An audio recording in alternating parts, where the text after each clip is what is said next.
pengguna media sosial yang begitu sangat marak ternyata berdampak pada mudahnya berita hoax tersebar di mana-mana.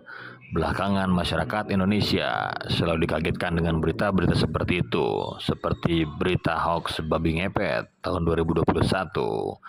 Berita tentang babi ngepet ini berawal dari AI yang disebut jadi salah satu tokoh masyarakat menyebarkan rumor adanya babi ngepet di Bedahan, Sawangan, Depok. Rumor dan rekayasa isu babi ngepet ini dilakukan dengan alasan perlu mencarikan solusi bagi warga yang mengeluh kehilangan uang 1-2 juta rupiah. Serangkaian rekayasa untuk mendukung cerita babi ngepet pun dia siapkan, mulai dari babi yang dibeli seharga 900.000 di toko online, kemudian rekayasa cerita menangkap babi yang harus telanjang, hingga fakta palsu bahwa ukuran babinya mengecil. Pada akhirnya, rekayasa yang dia buat terbongkar dan AI terancam kurungan 10 tahun penjara. Ada pula pernah terjadi sesuatu yang paling menggemparkan adalah berita dari informasi penganiayaan yang dialami Ratna Sarumpait yang viral di media sosial, khususnya di akun Siswari Utami Dewi tahun 2018 lalu, kemudian menyebar ke media sosial lain dan mendapat tanggapan dari tokoh politik yang membenarkan kejadian penganiayaan tersebut. Namun semakin heboh kasus tersebut, akhirnya kepolisian yang melidiki dan mendapati bahwa informasi tersebut hoax belaka.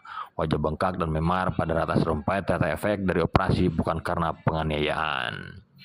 Ada pula pembangkit listrik tenaga hampa. Slamet Haryanto atau dikenal dengan sebutan Mbah Embing adalah seorang tukang servis dinamo yang sempat menggemarkan berkat penemuannya, yaitu pembangkit listrik tenaga hampa.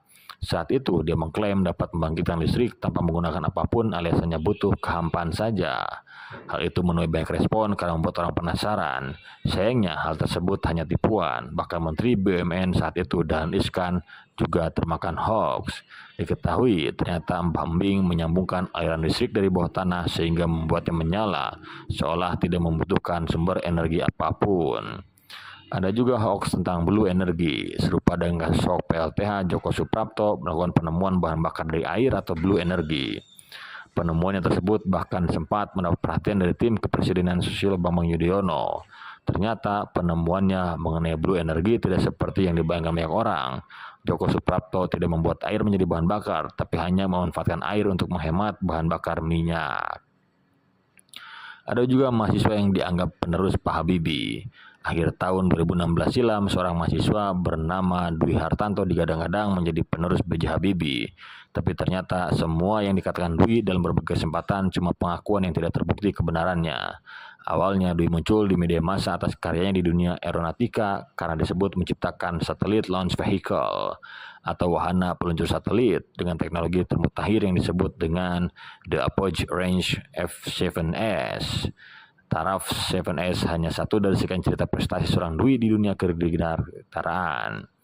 Dia disebut memiliki hak 5 paten di bidang kedirgantaraan, seakan-akan membuat kisah diaspora jenius Indonesia yang diempaskan di negeri sendiri tapi diakui di negeri orang. Sejak saat itulah namanya berseliweran dan hingga penerus PBB, namun ternyata berakhir dengan hoax belaka.